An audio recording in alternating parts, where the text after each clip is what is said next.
Hello BookTube, this is Weekly Reads. My week this week has been shit, so I'm going to go ahead and do Weekly Reads today instead of wait until tomorrow. So I'm going to start with the one bright spot of my reading week, and that was a reread of Two Houses, Two Kingdoms by Catherine Hanely.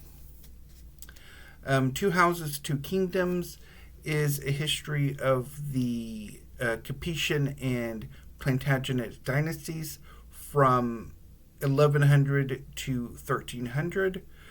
So it's a history of England and France centered on their ruling families over the course of 200 years. So on the French side, the history starts with Philippe I and ends with Philippe IV. And in England, it starts with Henry I and ends with Edward I.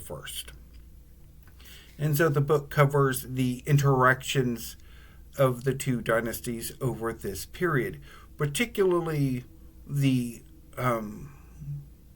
continual wars between them, because in 1066, when William the Conqueror conquered England, he was also Duke of Normandy, which made him a vassal of the French king.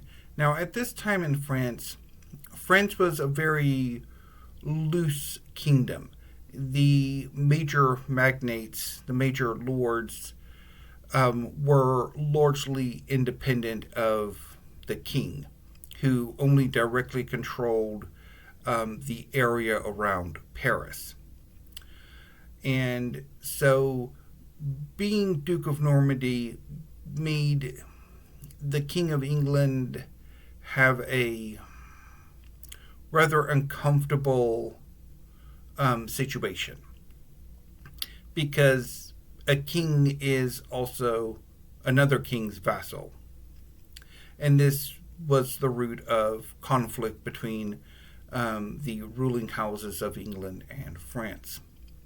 And this was compounded when Henry I's grandson, Henry II, became king, and he added Anjou and Maine to his holdings in France.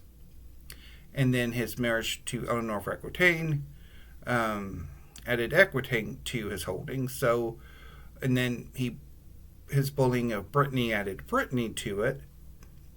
So, at a certain point, the ruling house of England held more French territory than the French king did, even though still subject to the French king as a vassal.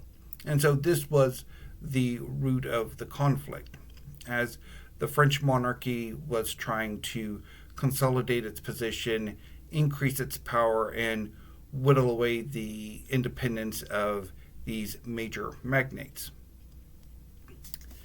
And I really enjoyed it. I've read this history a few times now, and it is really good.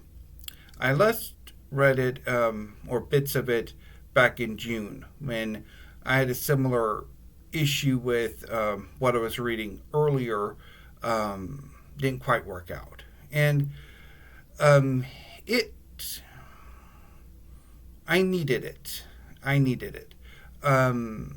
Unfortunately, what came before and what came after did not work out, which we will now get to.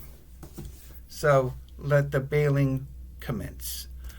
So my original plan for this week was to read The Stranger's Child by Alan Hollinghurst over last Friday and the weekend. I read Two Houses, Two Kingdoms over the course of the weekend. And then move on to The Nights of Quiet in Tehran by Shida Bazyar, translated from the German by Ruth Martin. And Heartlamp by Banu Mushtaq, translated from the Kannada by Deepa Bhasthi. So, The Stranger's Child is a story that spans the 20th century and is centered on a young British poet named Cecil Vance, who, at the beginning of the novel, visits his lover's family's country home. And then things progress from there every few decades as members of his family, with the extended family, reunite and other characters are introduced. I did not get out of the first section. I just, as I started to read the novel and got a little bit into the first section, I was like, I don't want to read this. I don't want to read this. So I didn't. So on Monday, I started on The Nights Are Quiet in Tehran. So this is a novel about an Iranian family who flees Iran during at the tail end of the revolution, when the religious revolutionaries take over and defeat the left-wing revolutionaries. And so this family flees Iran for West Germany, excuse me, and live in West Germany and Germany for several decades before, at the end of the novel, returning to Iran. Or at least some of them do. And I really did not like what I was reading when I read the first section. So I bailed on this as well. And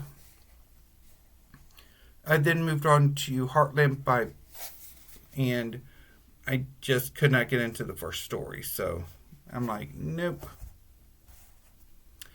And I then tried Ars Poeticas by Juliana Spahr. This recently won the Pulitzer Prize for Poetry. And I've tried it twice and I just cannot get into it either. So, yeah, I think perhaps my ardor for fiction, poetry, and drama is ebbing, if not already dead. So I think what I'm going to do is see if maybe pivoting back to history is what I'm wanting. I have been feeling the call to go back to history recently. So I think that's what I'm going to do. And then maybe not so much fiction, poetry, and drama for the foreseeable future. But we shall see, because, things can change. So I think what I'm going to do for this next reading week is maybe go back to some of the history that I've already bailed on this year and see if maybe I can bail redeem them.